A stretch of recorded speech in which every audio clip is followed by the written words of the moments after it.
DeSanto Propane is 4 generations strong as a trustworthy, family-owned business with unmatched customer service. Go online at DeSantoPropane.com for more info or call toll-free at 1-800-752-4574 today. Since 1937, the difference has been DeSanto Propane.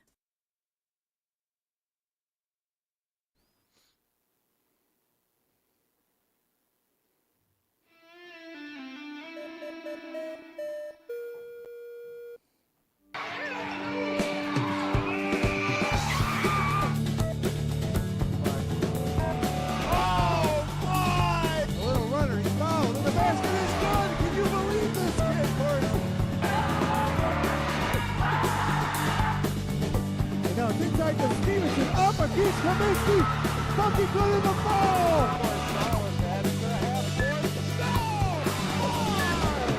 Chantel all the way to the basket. Foul, lays it in for 2!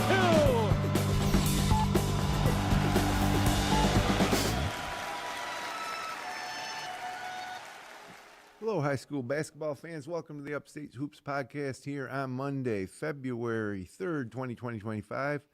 I'm Jim Sinicropi along with Paul Russo and Kyle Evans here inside the FingerLakes1.com studios in Seneca Falls, New York. And we got a great show today. There are some big-time games this past week. Some big games coming up tonight and the rest of this week. New power rankings, of course, so a lot to get into. It's February now. We're just a couple weeks away from the start of sectionals, and things starting to get pretty serious out there on the hardwood. The Upstate Hoops podcast and all of our coverage of Wayne Finger Lakes High School basketball is brought to you thanks to the support of Little John and Barbie Orthodontics. Check out Dr. Rod and Dr. Liz online at littlejohnortho.com. And Cicino's Pizzeria and Restaurant. Order online at cicinos.com in Seneca, or Waterloo and Geneva. And DeSanto Propane since 1937. The difference has been DeSanto Propane. Well, fellas, welcome back to the studio. You guys called a great game Friday night, Waterloo Newark girls, a game that Newark won, which is kind of signaling maybe, I don't know if it's a new era, but Waterloo's had such a stranglehold on the Finger Lakes East. That was a big win for Newark. Why don't we start out by talking about that one right off the bat here.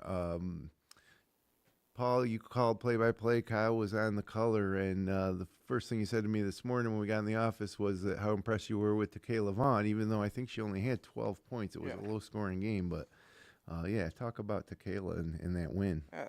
Kyla got in some foul trouble, had 12, but then again, that was tied for the game high with Addison Bree for Waterloo. Mm-hmm. I'm going to go back to Takayla in a second. One of those things we're talking after the game with some people. One of those things where either team, if you told them that they held each other to that score or any other game for that matter, they probably would have won by 20. And it just was a really good defensive game. And shots just weren't falling kind of for either team there for a while. Second half definitely kind of picked up the pace from especially the first half and the first quarter. But, hey, that's basketball sometimes. But Takayla's been kind of the leader of this team at this point for Newark now over the course of the past few years, kind of built up from what had been a rough couple of years for the program. She's been the savior. I mean, there's obviously other great players around her, but she's been the kind of focal point of hope for the Newark Reds women's basketball program. And, it was kind of a watershed moment. They improved to 10-5. Yeah. Waterloo's 10-4 now. And you mentioned it, the score is 40-33, and if you're Waterloo and you're pulling your opponent to 40, that's a win 99.9% of the time. These are both good offensive teams and defensive teams too, but it seems sometimes in a big game like this, it just gets a little gritty early. Is that what you saw from the broadcast booth on Friday night, Kyle? Yeah, Waterloo definitely looked as worse as I've ever seen them. They had trouble with the Newark defense, especially in the first half. It was locked down. I mean, it was 4-2 after the first quarter. 4-2 in 8 minutes. Yeah. It's hard to believe with the amount of talent on both sides. And I was talking to Paul a lot during the broadcast and even halftime. It just seemed like Waterloo was taking a lot of shots from not just the three-point line, like 2 or 3 feet beyond the arc. And it's like you could see Coach Bree sometimes like, what are you doing? Like Yeah. unnecessary deep shots. They're already having trouble scoring, and like he said, shots weren't falling. And we should have kept track of the 3-pointers from both sides. Probably the most I've ever seen, especially in a girls' game. And just a lot of misses. No effort to get inside, or was the interior defense just Well, tough. to that end, Newark was running 3-2 zone, which you don't see often, but for what is a good shooting team in Waterloo, that would be a good defensive strategy. And to that end, Waterloo was able to kind of penetrate inside for a little bit. They kind of realized, ended up being the main focal point of Gwen Panic kind of being at the free throw line, and they were able to kind of get interior stuff going there. Just kind of ended up being maybe a little bit too little, too late in that sense. So it was tough. I mean, obviously, Newark's defense did a really good job. Waterloo's defense did a really good job, and it just came down to who got, like, frankly, the shots to fall when in that game. Yeah, I mean, Waterloo did make a little push there in the fourth quarter. Oh, yeah. They forced, I think, 4 straight turnovers. It was crazy because they got down for the first time by double digits in that game. By 10 it was. Yep. And then all of a they've been down double and then- digits maybe in 3 years to anybody. well, and I mean, even then, though, I mean, they just, like Kyle said, they forced 4 turnovers, got 3 buckets out of it. Next thing you know, the lead's back down to the 5 and 6 range again, and just, but that was kind of where Newark kind of just sat all game. They were just kind of able to keep them just enough at arm's length and did really well in that sense. You see the success Newark had with that 3-2 zone. It might be somebody might be watching some of that tape, some sectional opponents in the future, and think that might be the way to handle Waterloo in the postseason. But of course, Coach Bree will adjust and figure out why that was so successful against them. But definitely when against a 3-2 zone, you don't want to be probably shooting less threes, not more threes. But yeah, I mean, Kyle, you cover the leagues closer than anybody every night, and I think this one kind of, I don't know if it was a shot across the bow or a wake-up call or a changing of the guard. I mean, they split on the season series, but if these two teams were to play, and they won't meet in sectionals or in different classifications, but like if these teams were to meet again, like say next week, who would you think would be the favorite? I mean, I don't know if Waterloo can have another game like that, though. I mean, we haven't seen them that off, I don't think, ever, at least since we've been covering, or I've been covering. So I would think Coach Bree, with all the experience, I know Coach Kearney has a ton of experience too, of course. Oh, yeah, big time. Yeah, what is it, 610 wins now? Unbelievable. But yeah, I don't know. I think I would lean Waterloo just because I think if they played 10 times in a row, it'd go back and forth. Yeah. In my mind, because they're both very good. I don't know what you think, Paul. Yeah, I was literally thinking push, to be quite honest, at this point. I mean, Waterloo won on their court. Newark won on Waterloo's court. Yeah. I mean, And that's the end of it. it's crazy. They won't play again until next year. Right. All right. Well, there's a lot of other action in the leagues last week. We'll probably start out with the boys. Some big-time games, late in the season here. Starting out a week ago tonight on Monday, Marcus Whitman defeating East Rochester 64-59 in overtime, dropping ER to 10-3. Whitman drops to 8-5. Bombers are down by 3 with 2 seconds left in the game. Judith Tanner nailed a clutch three-pointer to force overtime. Wildcats too much in the extra period, outscoring ER 11-6. Brody Royston, 36 points, 6 3-pointers. And, Whitman went on to win another game, actually closer than maybe we thought, against an 0-16 Rochester Academy team. They won 60-52 on Friday night. Since Brody Royston's return from injury, I think he missed 3 games. Yep. Wildcats have won 3 straight, and they're 10-2 with him in the lineup. So good to see Brody Royston back. And, I'll see him in person next Tuesday, the 11th of February, Minders versus Whitman. I'll be calling that game at Arthur L. Baker. Moving on to Tuesday night. Congratulations, Coach Bill Thompson. 300 wins in a 62-43 win over Rochester Prep. He really has built quite a program in Wayne, and that's a big-time milestone, 300 wins for any coach, for sure. So congratulations, Coach Thompson. Oh, yeah, sure, yeah. My bad. Got to talk about this one a little bit here. So Waterloo boys been probably one of the biggest surprises are, I'd say it's a surprise of the season so far. They're 11-3. South Seneca boys also off to an incredible start, undefeated before they lost to Honeoye last week. Well, they hosted Waterloo. And usually when you get a top team from the East against anybody from the West, it's a pretty easy contest. But this South Seneca boys kept it close. 61-51 was the final. Tigers held an 8-point lead at halftime, but the Falcons put together a strong third quarter, outscoring Waterloo 18-11. They were up 1 going into the fourth quarter. Tigers finally took control in the last 4 minutes, won the victory. Dylan Caraballo, 31 points, 13 of them in the fourth. Kenny Halsey, 20 points for South Seneca. And, I mean, this game was tied going into the fourth quarter. And so often we assume that, the West is a full class down from the East. And maybe it is top to bottom, but this showed me that maybe Honeoye and South Seneca, who will be playing in much lower classifications for sectionals, are probably legit favorites maybe for sectionals this year. Less an indictment on Waterloo, I think more of a good mark for the Finger Lakes West and South Seneca and Honeoye. Yeah, I mean, we talked a little bit about it last week anyway. I know when we did our sectional kind of whip around type thing where everything kind of stood. But yeah, I mean, Coach Clemenson and the Falcons. I know the losses aren't great, obviously. It was a 10-point loss. Nobody enjoys going out there and losing anyway, no matter the opponent or anything like that. Still a 10-point loss.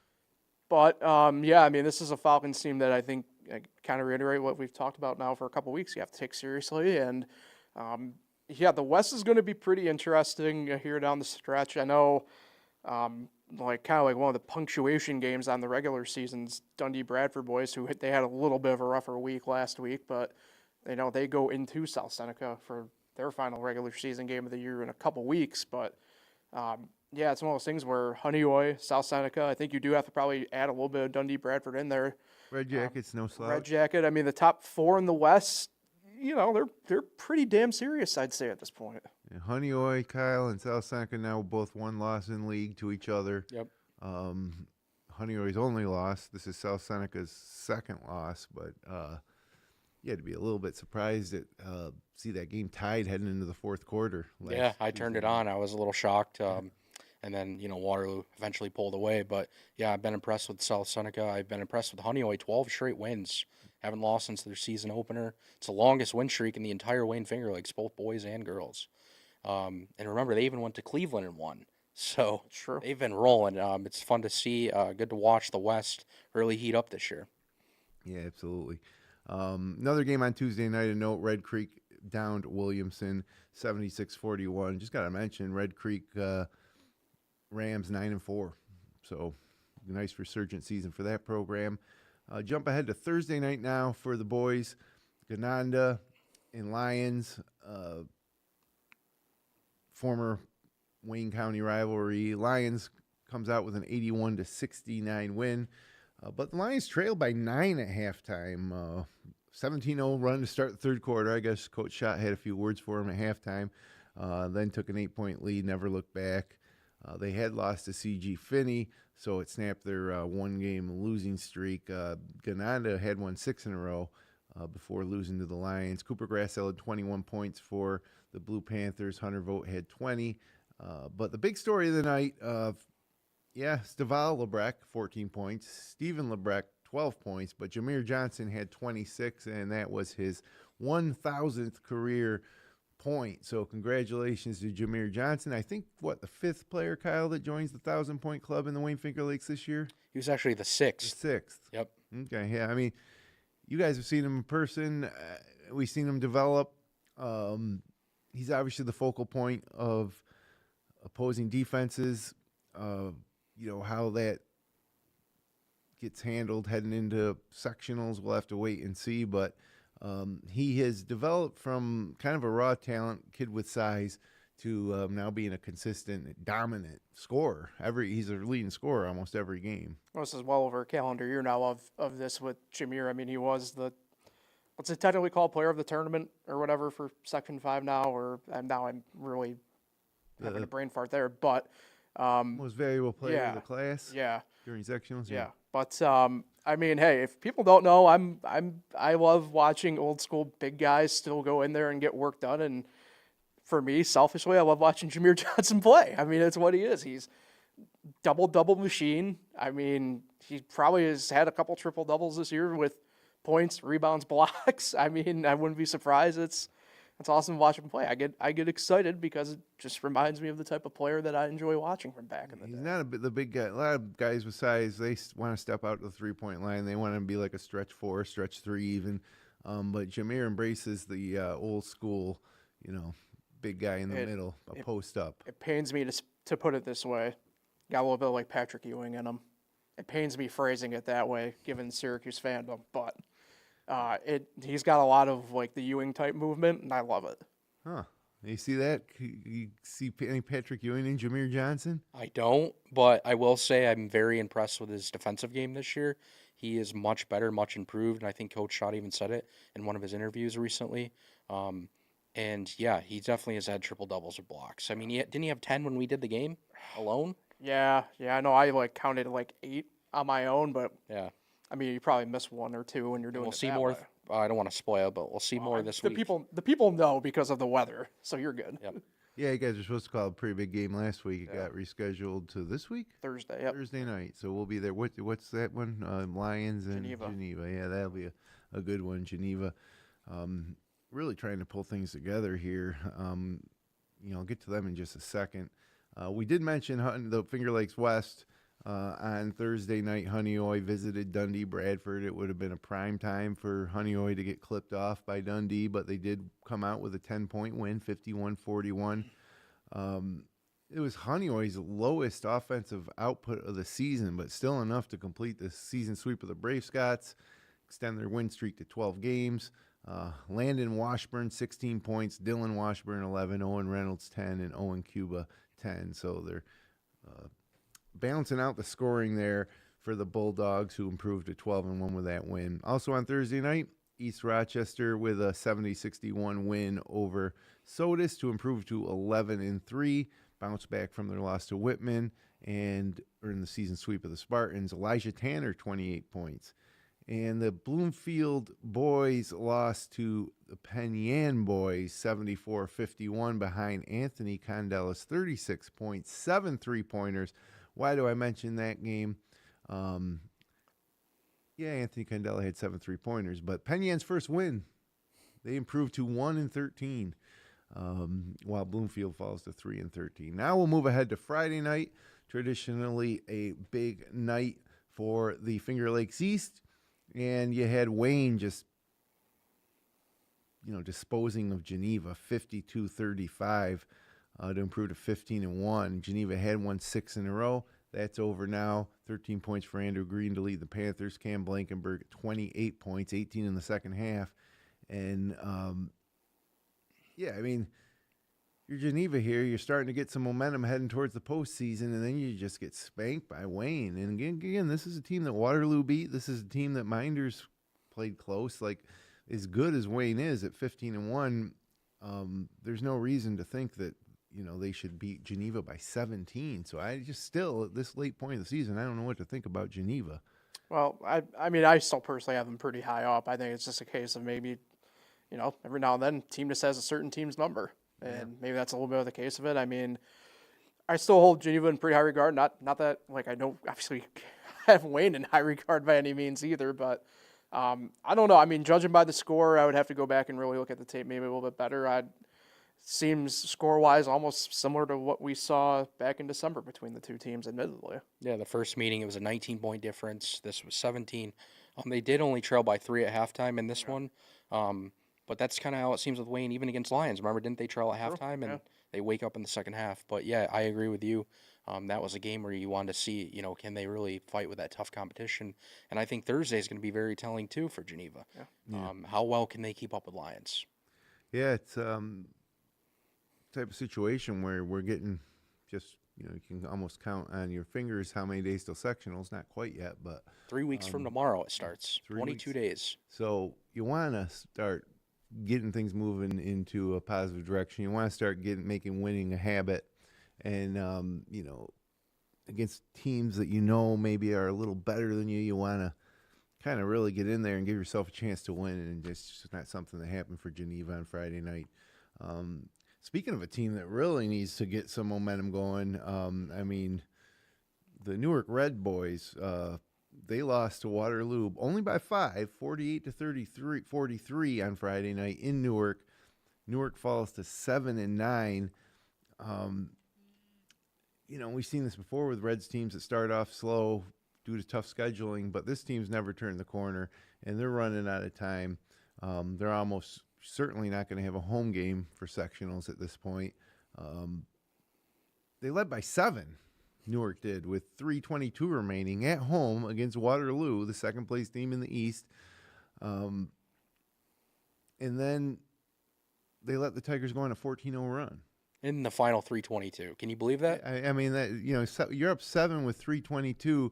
You're not to the point where you're taking the air out of the ball yet, but you're in full control of the game. And then, Waterloo just flipped a switch and went on a 14-0 run. And, Coach Couperis has to be pulling his hair out with this loss. Dylan Caraballo had 11 to lead the Tigers. Cameron Jacobs had 11, including 3 3-pointers. Newark was led by Ramon Heredia, 13 points. I saw some different names in the box score. I don't know if they're trying to shuffle stuff up a little bit here. Haven't had a chance to see him in person this year, but I just keep waiting for Newark to be able to kind of turn the corner and get things moving in the right direction to potentially make a run. I mean, it was last year they won sectionals. So I don't know. I mean, we're kind of waiting on them too. I mean, I was anyway, and maybe it's just not in the cards this year. I mean, that's possible. But yeah, I mean, pretty interesting. Like you mentioned the box score. I mean, would assume. I mean, maybe I can't imagine them waving the white flag in this essence. But I mean, if you're at a spot in the season where you feel like you can maybe get guys who aren't getting normally run, or maybe a couple of JV kids kind of up and stuff like that. I mean, try something new. The fact that you got a 7-point lead with 3 minutes left against the second place team in your league, a team that beat Wayne, the only team that beat Wayne, but yet you lose the game and you're 7-9. It just doesn't make sense. Like the difference between winning and losing a lot is small margin, I guess, and then what is that? Why is it? Is it free throws? Is it guys not being able to keep their cool down the stretch? I don't know, but it's got to be. It's frustrating with a team like Newark that should have the talent. I mean, they were top 3 in our preseason power rankings. We thought they'd be better. Yeah. But down 7-9. Yeah, it turns out Ramon Heredia is a sophomore. Okay. So I guess they maybe just let the kid play because clearly he led in scoring even with Waterloo. Yeah, he's the game's leading scorer, sophomore. Yeah, and then it looks like a couple of these other kids are like juniors that were on that score sheet that night. We didn't see. How do you say this? Janor Allen, or is that how you say it? Yeah, I mean, he's the guy. He's one of the guys that gave us, a lot of confidence that they would be a top team in the Wayne Finger Lakes this year. Yeah, and Terrell Jenkins is not on there. I was about to say, in fact, probably the only name, at least I have in my notes involving them, that would be a really kind of name that we've recognized, probably Sam Underhill on that. So, I mean, who knows what's going fully on. But yeah, either trying to shake things up or maybe it's something else. We don't know. But regardless, Waterloo improved to 12-3 down the week. And then on Saturday night, Lions had a nice win against York out of league, 66-43, 22 more points for Jameer Johnson. And then Red Creek beat Sodus to improve to 11-4. Again, Red Creek's 11-4. So that kind of wraps things up on the boys' side. Let's take a look at the girls' action. We talked about the big Waterloo-Newark game on Friday night. There was a lot of other games. Just talked about the Geneva boys. I got to give a shout-out to the Geneva girls program coming back from the dead. Listen to the week they had. They beat Early College 60-44. Katie Good had 19 points. Then on Wednesday, they handled Honeoye 59-42. And then on Thursday night, they beat Attica 56-37. That's 4 straight wins, 5 out of 6 for Geneva. Katie Good had 17 points for the Panthers over Attica as well. But, yeah, the Geneva girls are 10-5. They're nowhere near the top of the standings for the Finger Lakes East, but their record's 10-5. I think they schedule a little bit easier, but this they didn't have a team 2 years ago. Yeah, I mean, they're independent again this year. Yeah. They were independent last year. I mean, head coach Matt Desering Mm-hmm. over there as well. So, yeah, I mean, it's kind of one of those feel-good moments again, kind of like last year. They did a similar path, I'd say, from like last year to this year in this sense. And, yeah, I mean, they're starting to get rewarded, I think. You know, obviously we didn't have them anywhere near our power rankings to start the year, right? Now, all of a sudden, within the past couple of weeks, votes are getting sniffed around. We're talking a little bit more about them. I mean, Yeah, when you're 10-5, Yeah. it looks pretty good. I don't care who you're playing. Exactly. You know, so congratulations, Coach Desering and the Panthers program, which, you know, it seems to be back. You know, and Katie Good's a big part of it, too. She's a good athlete. So Tuesday night in the girls' action, got to mention Palmac. Got a 60-56 win over Canandaigua. A pretty nice win. Red Raiders trailed by 3 with 2:14 remaining, but closed the game on an 8-1 run, hitting 6 of 12 of their free throws, and ended a 2-game losing streak to improve to 8-5. Canandaigua fell to 10-4. Shelby Greer, 24 points. Wednesday night, Clyde and Gananda clashed in a Wayne County tilt, 56-36. Gananda wins, splitting the season series with the Eagles. It's kind of weird to see, you know, it must one of the first week or two of the season, Gananda or Clyde beat Gananda. And I'll just talk about power rankings. That garnered them some serious votes. They were moving right up. But now this time Gananda wins by 20 in the rematch. Clyde's lost 3 of their last 4. Taylor Carnevale had 16 points for the Blue Panthers. Avery Hoffman had 24. Leah Buffin had 22, 4 3-pointers. And staying in Wayne County, Lions defeated Williamson Marion. No surprise there, right? Well, no, not in the actual result, I would say, but 47-42, 5-point game. The Right. 11-1 Lions, Jay LaBelle's team, looking for a sectional title.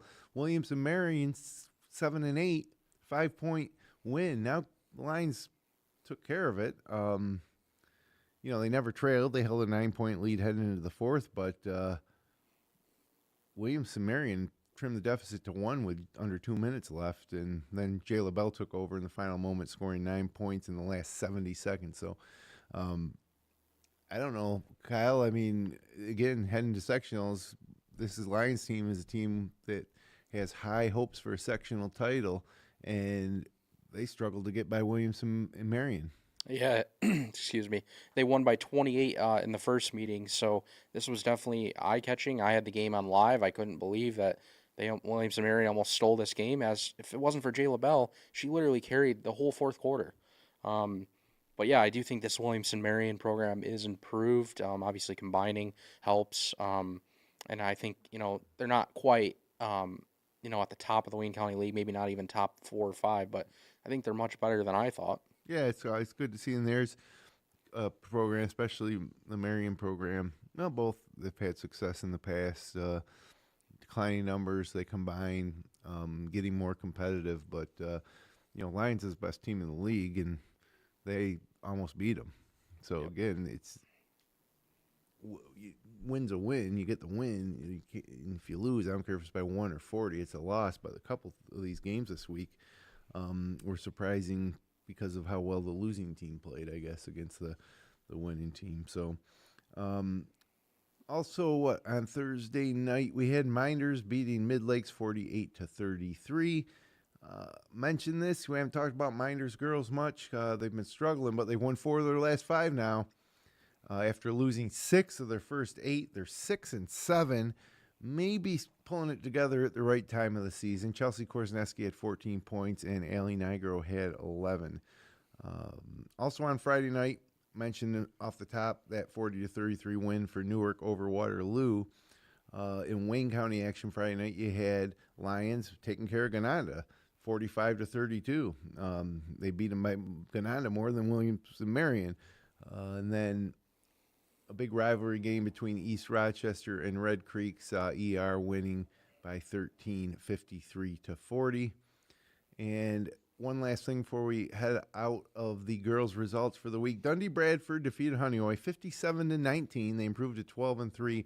Kendall Parker 29 points, and she broke Dundee's all-time leading scoring record. She now has 1,767 points, passing Katie Cronin's mark of 1,765 points. So congratulations to Kendall Parker. I mean, been following her for seems like forever. I mean, and that's a lot of points.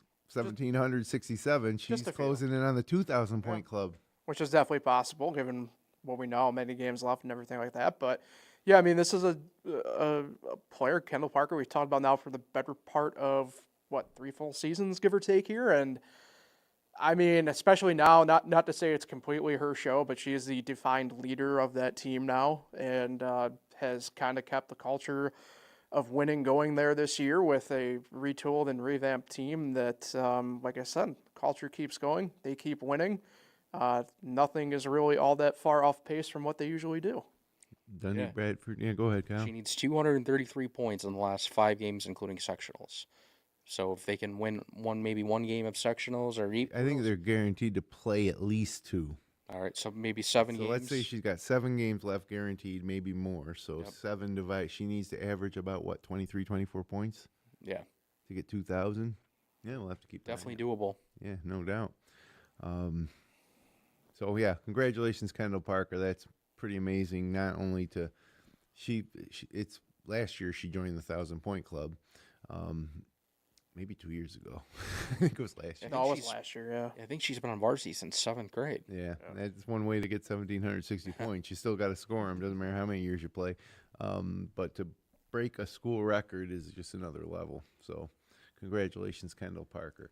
Okay, so that's how it played out. Now let's see how it shakes out in our updated power rankings.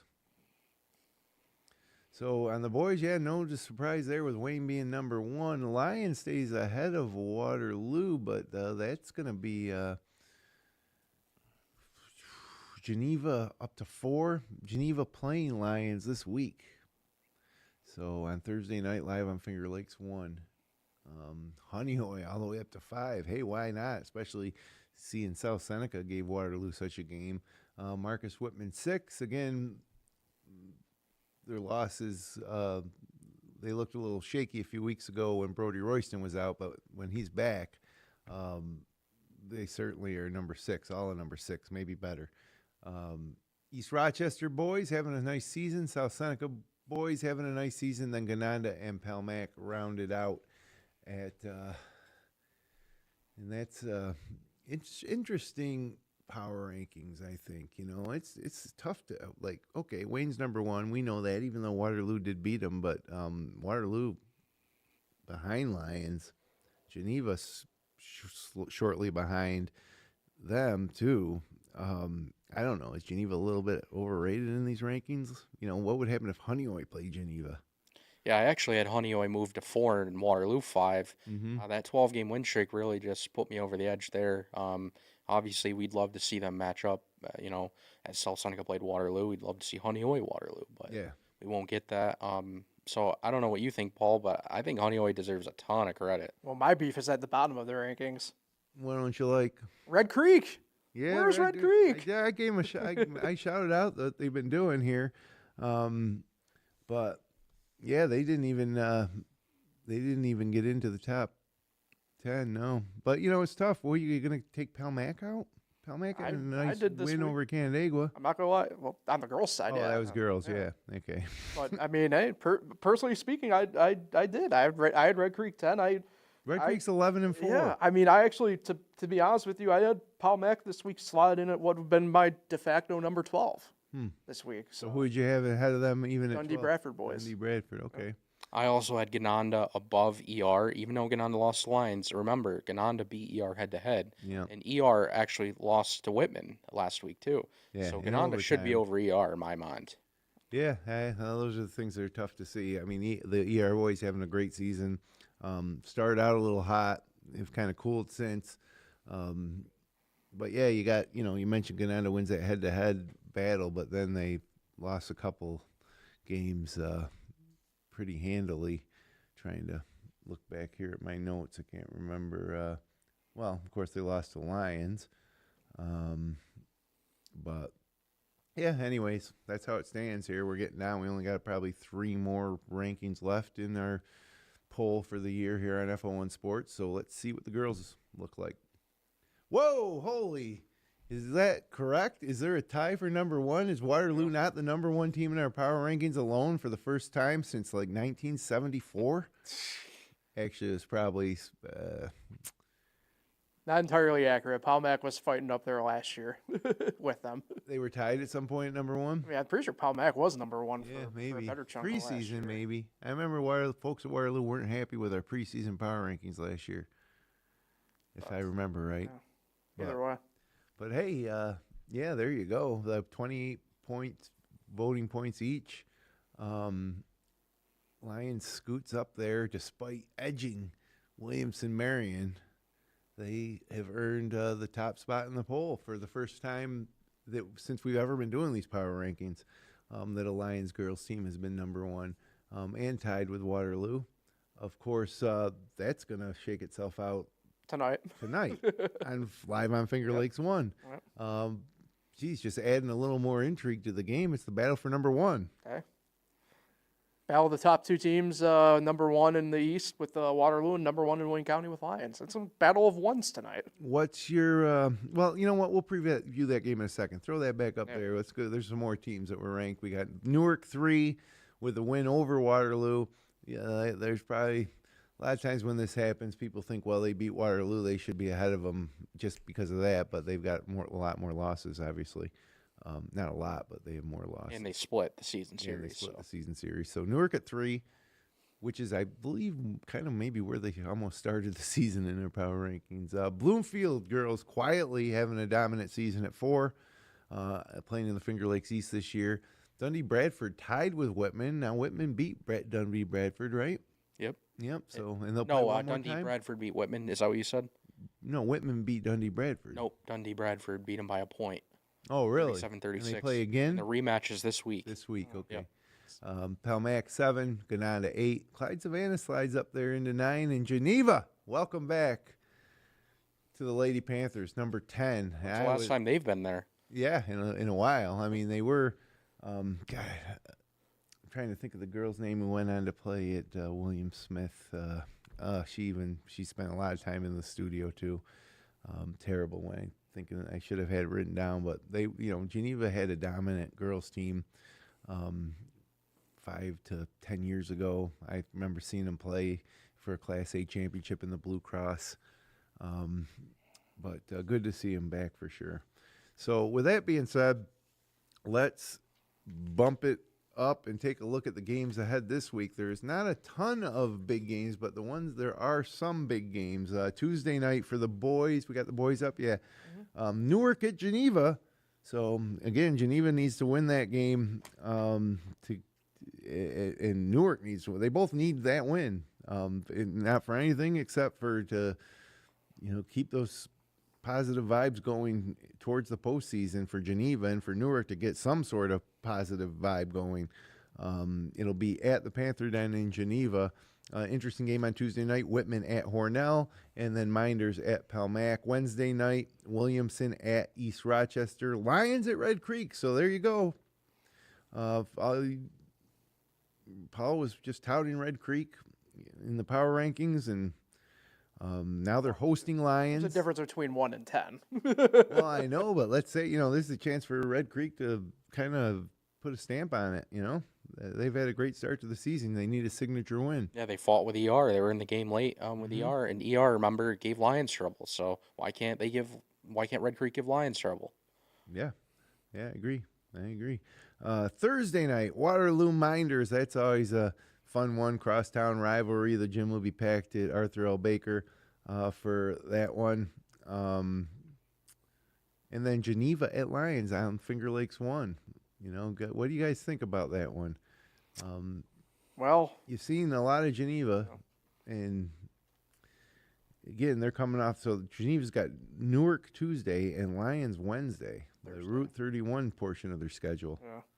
I mean, They split last year, right? Was it split last So year? it turns out they only did play Yeah, once. that's what I thought. Lions won by 6. Yeah. In Geneva. Lions. In Oh, Lions. in Lions. This game's in Lions too. Yeah. Okay. And in 2023 was in Geneva. Lions won Yeah. 83-70. Yeah. Yep. So, I think it's going to be tight. Might have to give the edge slightly to the home team still here, admittedly. But At the community center, right? at the community center, they will be packing it. Parquet floor. It's a big week up there. I mean, Yeah, it really is. I think differently, though. really. Geneva hasn't shown up against Wayne on the big stage. Yep. Lions is similar in that regard. It's in Lions. I'm afraid Geneva's not going to show up for this game. Yeah, no, I agree. Geneva's the one team that's got to show me something here. Like they're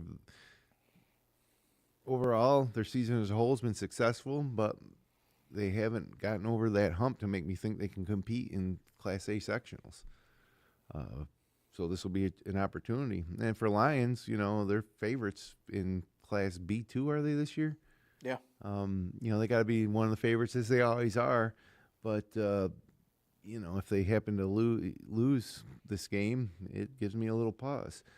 So, and it could hurt them seeding-wise probably more than, they're credit to Geneva for playing a team that's 2 classifications lower. They're putting more at stake in terms of sectional points. Yeah, I mean, this is a game I remember talking with Coach Collins last year that he was really happy to kind of get back onto the schedule in a more regular sense. And honestly, that game last year is probably top 3 I've called, if I'm being totally honest. So at the end of the day, no matter what the result is, I can't imagine it being a bad game. I can only imagine it being, at worst, good, Yeah, what do you got? What are your thoughts on that one, Kyle, coming up Thursday night? Oh, wait, sorry, which one? I was looking up. Geneva Lions. Geneva Lions. I want to say Lions wins by 19. Jeez. Oh, wow, yeah, well, hey, look what Wayne did to him. I mean, I don't disagree. That's a lot. It is a lot, but that's what I'm looking for. I want some opinions here. I'll say 68, whatever minus 19 is. You're asking the wrong guy. 49. Yeah. Right? Yeah. Anyways. Friday night, kind of a quiet schedule in terms of big games, but Wayne is at Newark. So again, Newark, who sits at 2 games under 500 right now, plays at Geneva and then hosts Wayne. They're going to be underdogs in both those games. Just not really where you want to be, but an opportunity, I guess, for the Reds to kind of turn things around. And then Saturday, if you think of Lions as a team that's a sectional favorite, you also got to figure that they got a chance to make a state run. And if they do, I'm not sure if they're in the same class again as Moravia. I'm not sure either on that front. Last year, Moravia was Class C, but Moravia is coming to Lions on Saturday. And Moravia is one of the better programs in the state in Class C. Lions, the de facto home team in that game, but that game's at Waterloo, neutral site court. Oh, neutral site? Neutral site court, yep. Huh. Well, that's interesting. And a good spot to watch a game. Yeah. So Moravia at Lions at Waterloo. Yep. Saturday. Okay, girls, for the coming week, Monday, Whitman at Geneva. Liz Royston's had a great season so far, and we talked about Geneva a lot in this podcast, so that's a pretty big one. Waterloo at Lions tonight. I don't know. I think, personally, I want to hear what you guys think, too, about this game. You're going to be calling it now in just about 4.5, 5 hours. I think Coach Bree's going to probably have a plan for Jay LaBelle, and so there's going to need to be some scoring coming from other places. I also think that losing to Newark last Friday night isn't doing Lions any favors in this game. I think that Waterloo's going to be coming out kind of on a mission. I think that they'll probably go with the idea that if they can stop Jay LaBelle, they'll probably win easy. Maybe some other teams that Lions will be facing in sectionals will look at that strategy and see what Coach Bree drew up. But it's a big game, probably a bigger game for Lions. Waterloo, let's just say Waterloo loses this game. They've lost 2 straight, but still probably feeling pretty good about sectionals. If Lions wins this game, man, that's got to just give them a big-time boost heading in. I mean, they're looking for a sectional title where Waterloo just keeps ordering new flags for the gymnasium every year of sectional titles. So in my mind, there's a little more pressure on Lions this year than Waterloo, and it's a big-time test barometer game for both teams late in the season tonight. Well, and to be fair, Waterloo B1, Lions B2. It's not like they're They could complete. They're not. It's not like they're completely in different classifications. They could in that also sense. meet in the state qualifier Correct. game. Yeah. Again, another case of they met last year. Down in that game was in Waterloo. I think was it Waterloo won by 10. Yep, 59-49. Yeah. So, and for the most part, right, both teams are pretty much running back the same teams. So it's hard to imagine. I think. A result being completely different from that. I think Waterloo lost a little more than Lions, but Waterloo's obviously still brings back a ton of familiar faces. Well, I mean, Waterloo, I don't think Waterloo graduated anybody last year anyway. Lions, Bio? that was 2 years ago. Oh, was it? Yeah. Okay. I mean, Lions lost Millennia Glanton, I think, right, for graduation. So, yeah, I mean, I'd still give the edge to Waterloo a little bit. But I mean, hey, you never know. I mean, you're flipping courts now, essentially doing a home and home. And they're going to the community center for that one too, right? Yeah, I mean, and I think it's going to be a little bit tougher, obviously, for Waterloo than last year being on the road. But I'd probably still give the edge to Waterloo at the moment in that game. Yeah, I highly doubt Waterloo is going to have another poor shooting game. They're just too good. I do agree it's going to have to be Jay LaBelle carrying the team on her back. It's going to be tough because they're definitely going to plan for her. And Jayla actually has a chance to make history tonight if you didn't know. She needs 28 points to pass the Justice Smith on the all-time scoring list. Boys or Lions combined, the whole school record. Yeah, well, I think they're related, right? I think maybe, yeah. I think they are maybe. But, look, I covered a lot of Justice Smith in my day, and I saw him score a lot of points, and it's hard to believe that anyone could be on the verge of being able to score more than him at Lions. So, but Jayla has been just the dominant scorer since 7th grade, really. Yep. So, yeah, it'll be. I wouldn't count on it being tonight. I can't see Waterloo giving up 28 points to her tonight, but who knows? Well, maybe overtime could help that. The only way I see it is some sort of variant of like Jordan rules, in essence, where you just let her do her own thing. And even then, though, I don't see 28 happening, but you never know. Yeah, well, it should be a good one tonight. Live in Finger Lakes 1, first tip between 7:30. Yeah, probably closer. That's the way the games have been going this year. Probably closer to that 7 o'clock front than anything else, for sure. Yeah, well, it should be a good one. You guys will have fun there in Waterloo. Also this week on the girls' side, Tuesday, big rivalry game between South Seneca and Romulus. Wednesday night, Bloomfield at Newark. Huge game in the Finger Lakes East.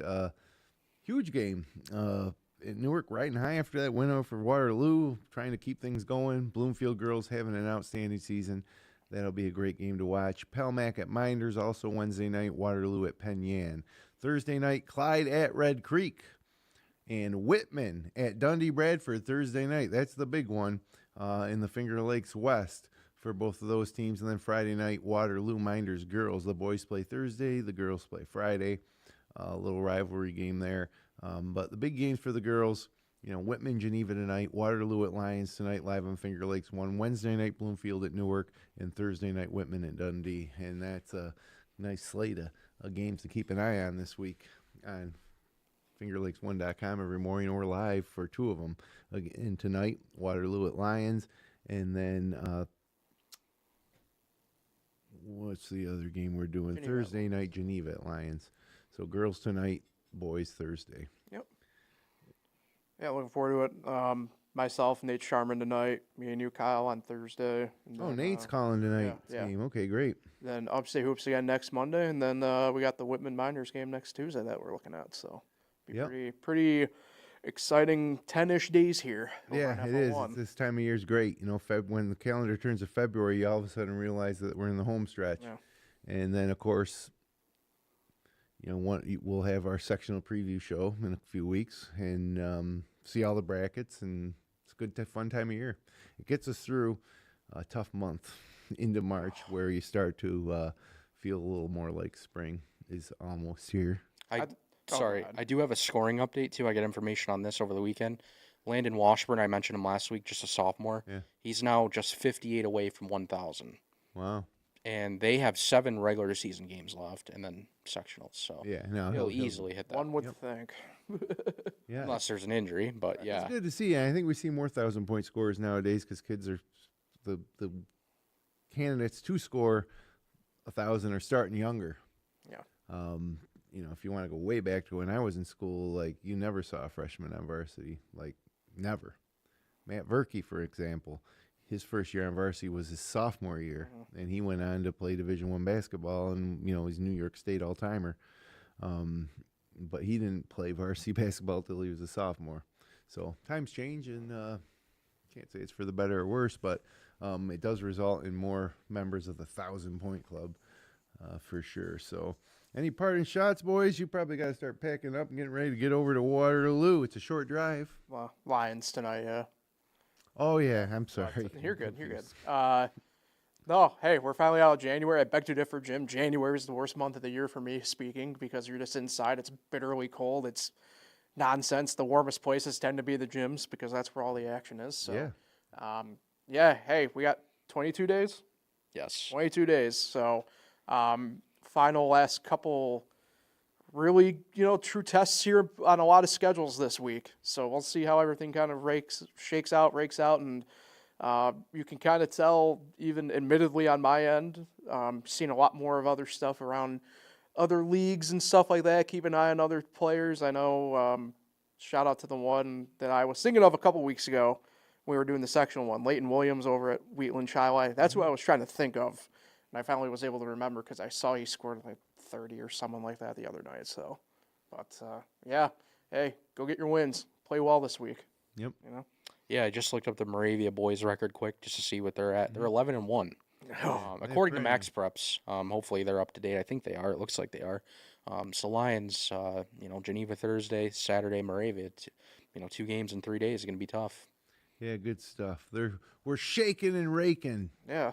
I didn't really intend to do that. FingerLakes1.com. Yeah. Shaking and raking into February. So thanks for joining us on this edition of the Upstate Hoops Podcast. Connect with us on Facebook, X, TikTok, yada, yada, yada. Subscribe to us on YouTube. That's a big thing. If you're not, hit that subscribe button to make sure you don't miss any of our high school basketball content or any of our other local content. You can also find our show, live stream games, and local news, weather, and sports 24/7 on the FingerLakes1.com app or mobile site. Thanks for joining us. We'll be back next week on Monday afternoon. Until then, have a great first week of February.